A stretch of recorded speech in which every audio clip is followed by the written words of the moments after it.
Ooh, this one's completely out of ore. How about that? Okay. Well... I wish I could force it to deliver the last 5.2 tons of ore.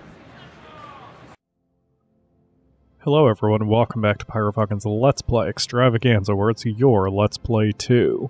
If my voice sounds a little funny, this is the start of a new recording session, and as always, I'm sort of brutally honest with my channel. I've had a very rough night. As I'm recording this, it's 6:30 in the morning, but I've been up since about 1 in the morning and I can't sleep, so I figured, hey, forget going back to sleep, I'll get some work done with videos, right? Because I care far more about you guys than I do my own health. Sometimes that's bad. But anyway, what also has been on my mind is this game. SimCity and Lock Island specifically have been very much on my mind since I shot that video, and that jerk tornado tearing down my moneymakers was not cool. Not cool. So I've been trying to figure out how to deal with that problem. And the nice thing is, I've been playing a bit on my own, and I have a solution to fix our problem. It's not a great solution, and I'm going to have to do a little bit of market research real quick. But I do have a solution to get us out of our debt crisis. We are going to have some problems in the short term, but in the long term it will help us out. So first things first, somebody in the comments told me that optimal tax rates are 12, 11, 10, which... I don't like taxing my people that much. I didn't realize you could tax that much without upsetting anybody. But for the moment, because we need money so desperately, I'm going to go ahead and enact those tax rates. And we're going to start shutting down services, only temporarily. It's going to hurt. People are going to be very unhappy, but we need money right now. And unfortunately, that means we're going to have to make some tough decisions in the short term. So, but this is not part of the main plan. The main plan will come momentarily. While playing on my own, I discovered a fun little thing that is new to Cities of Tomorrow, so we are going to do some work with that as well. But first things first. Now, one number I have been misunderstanding literally this whole time is this number here. Total freight orders and unfilled freight orders. For some reason, I always assumed unfilled freight orders meant that we had too much freight, and I wasn't really understanding exactly what that number meant, but I'm wrong. Unfilled freight orders is how many units of goods that we're short for our industry. Now, once I realized that, pairing it with the industrial demand makes a lot of sense. We have a massive industrial demand, as you can see, and it makes sense because out of 2,500 total orders, we're only filling 720 of them, which is about 25% or so. Maybe about 20%? 20... whatever. Anyway, you can do the math. The point is, we don't have enough industrial zones, which you can see on the demand, but these numbers really help out. I didn't realize how useful these numbers are. Even better, we have 470 unemployed poor people, so it's a match made in heaven, especially as it relates to part 2 of Pyro Fixes This Mess. So, right now, we're going to set up some industrial zones. If I could redo it, I'd probably destroy some of this residential zone that we've created and instead place some industrial zones here, but I don't want to mess with anything that's already been done. So right now, this is all we are going to do. So this is going to be a bit of a stinky area. People over here are going to be unhappy, but you know what? They're just going to have to suck it. Also playing on my own, I have learned how to do these zones a little bit better. So you can hold a control to fully fill in an area, but sometimes that's not always what you want. In this case, I like the traffic on one side of the road only, rather than, say, developing from here. So when we paint these zones, we're going to paint them only on the side areas of the road. Like that. So now, buildings can appear... Did that stretch? Oh, well, whatever. No, that's about right. So no building will appear on this main thoroughfare, and hopefully that allows the industrial buildings that pop up to keep their cars nice and flowing so we don't have traffic problems over here. So this will give jobs to a few people as well as give us a little bit more money in taxes, and that will help our situation. It's still not solving anything. I'm not solving anything right now. But right now we are taking steps to not only get rid of this negative bank balance, but also to give us a little bit of future proofing in case we have another disaster hit us.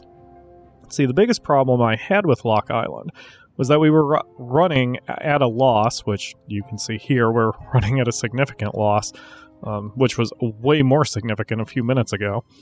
But we were okay, we were keeping afloat because we were selling all the raw ore.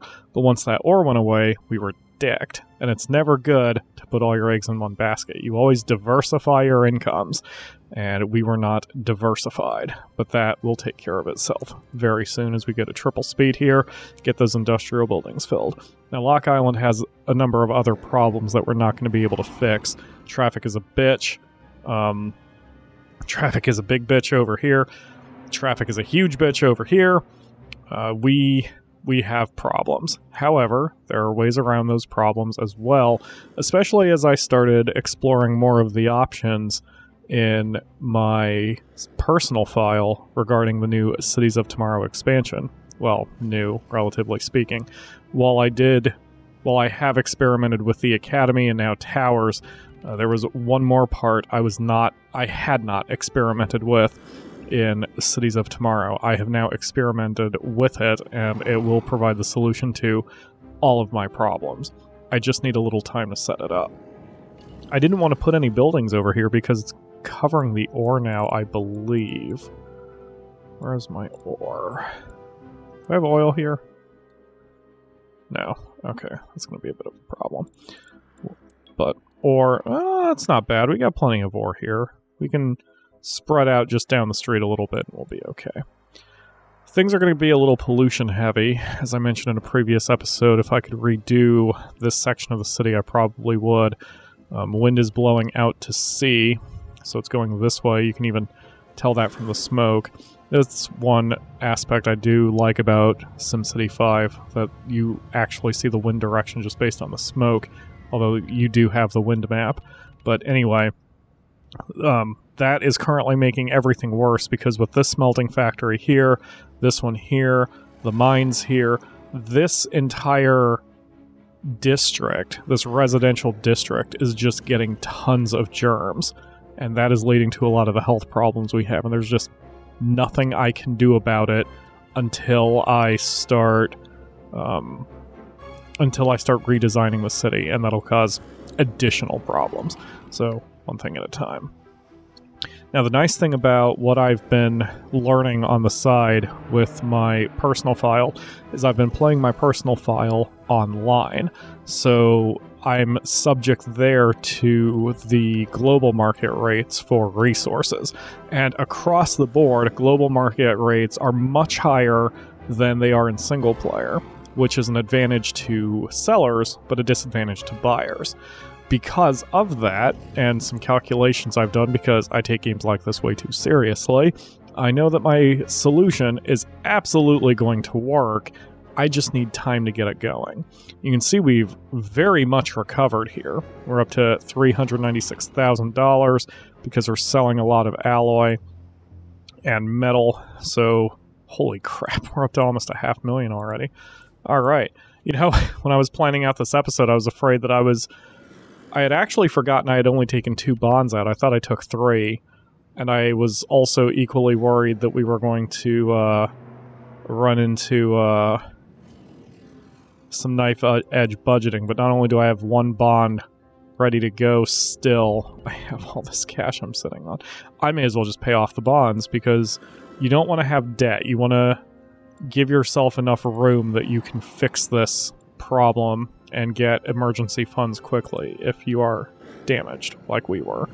So we are debt-free. We are finally making a profit in Lock Island, which I don't think we've made a profit, an hourly profit in Lock Island since it started. So I've already fixed the problem.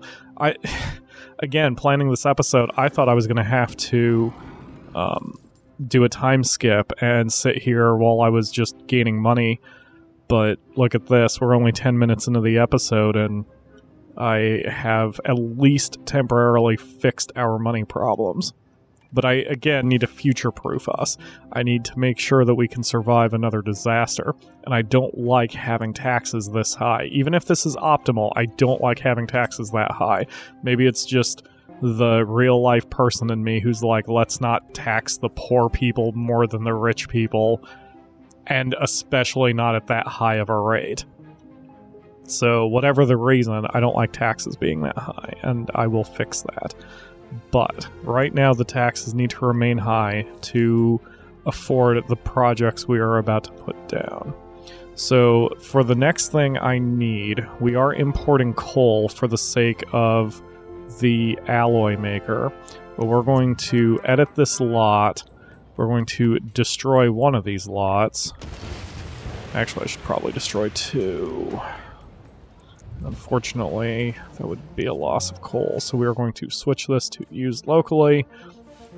Oh, it already went away. Cool. Because I didn't want to destroy any coal. Alright, let's slow things down while I think here. Alright, so now we import again. Keep that coal flowing, guys. But now we're going to add 2 storage units for oil. I may have to make another... We will import oil. I may have to make another storage depot at some point or redo the ones we've got, but for now this will work. Up to $300,000 already. That's amazing. Alright, so here comes our big building, and I saw someone who had a speech bubble with it. I was going to take advantage of that. But the speech bubble is gone. That's okay. So here's how we're going to future-proof. We're going to build the Omega Corporation. So this robot's freaky. I don't like him, but this building gets you such an obscene amount of money. It's seriously game-changing, and I did not realize how powerful Omega was in this game. I'm going to quickly build a tiny road to make sure I can eventually cross, or I can eventually build this. I'm going to, like, break it as soon as I place the building, but I wanted to place it first so I didn't have the building too close to the road. So we do that, and then we do that, and now I can later put that road back if I need to. So what Omega does is it takes barrels of oil and tons of raw ore, but it creates Omega, which is some weird, mysterious thing. But here's the thing with Omega, and why this is so valuable. When it produces Omega, Omega trucks will drive around your city and deliver Omega to commercial and industrial buildings. After enough Omega has been given to a particular building, it gets converted into an Omega franchise. Now, it doesn't matter what Omega is, it's just a MacGuffin, it's meaningless, it helps as much as screaming reticulating splines at your computer when you're playing SimCity. But what it does for me is once a building is converted into an Omega corporation, it kicks some of its money back to me per hour, and that money is ridiculously valuable. Like, it's stupidly high how much money you can make. In my current side city, the one that I've been playing on my own online, that city is making 10,000 per hour just because of Omega. Like, the Omega alone is 10,000 per hour, and then I'm getting additional money per hour due to taxes. Now, we're not going to have that kind of success in Lock Island, I don't think, because we don't have enough commercial buildings and industrial buildings there. But it can convert towers as well. So this tower will eventually be converted, maybe.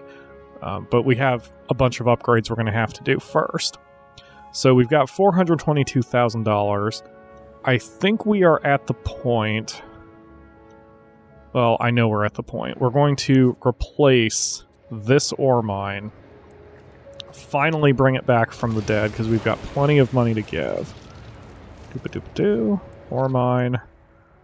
But this time we're going to change which direction its little, Why didn't I not build more trucks, too? I'm going to fix that. I'm going to fully customize and modularize both of my mines. So this mine will eventually run out of ore before the other one, but that's okay. We have to evolve and adapt. And what I will likely do is once we move these two ore mines, say, over here, I'll replace this area with some industrial zones, but that'll be for later. And in fact, we might be done with Lock Island before it even becomes necessary. So once again, we look for what gives us the highest number. 261, 260. Oh, 261 it is. And then probably that one. 326, 300 even. Then 385, 382. So 385. And that makes sense. We're slowly taking the ore away this way. That's northward. Alright, so we are back in action with how much ore we are making, other than the fact that the mines still have to hire people. What? Uh-oh. Are you out? Are you out of ore? Ooh, this one's completely out of ore. How about that? Okay. Well... I wish I could force it to deliver the last 5.2 tons of ore. Because otherwise this building is just going to sit here and do nothing. And then this needs... Oh, this one's closed. Okay, that's fine. We're going to leave that building closed for a second. I want to rebuild our supply before I start turning everything on. Alright, cool. I didn't expect that was going to happen so fast either. Fair enough. That probably isn't a bad location. Yep, because that's the only one I can do. Damn, just wasted a lot of cash. Alright. So this is going to make everybody sicker because... Let's see. Oh, I know what I'll do.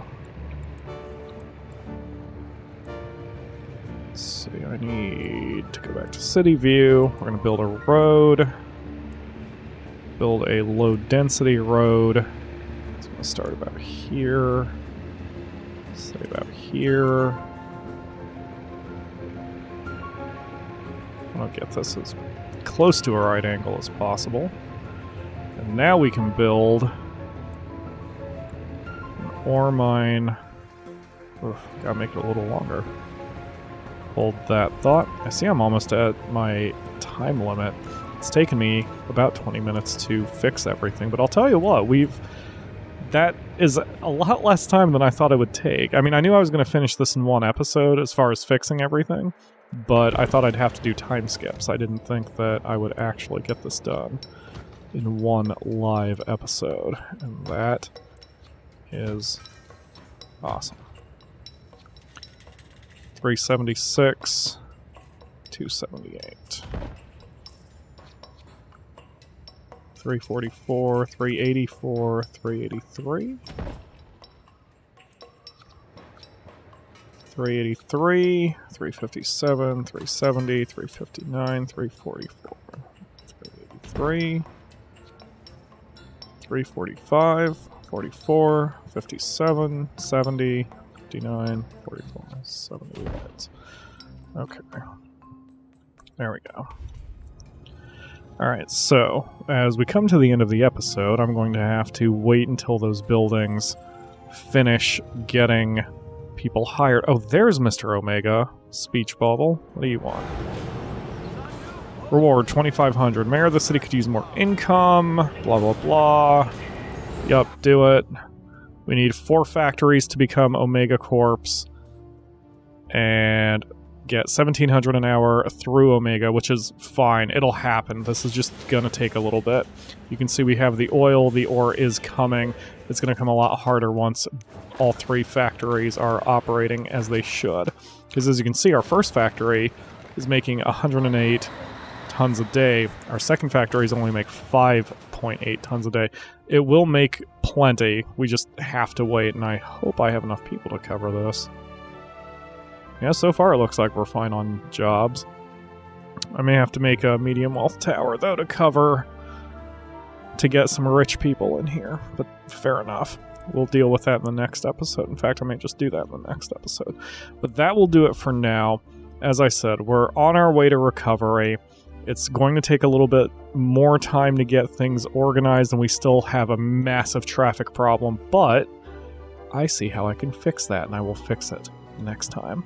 So thank you all very much for watching, and I will see you tomorrow for another episode.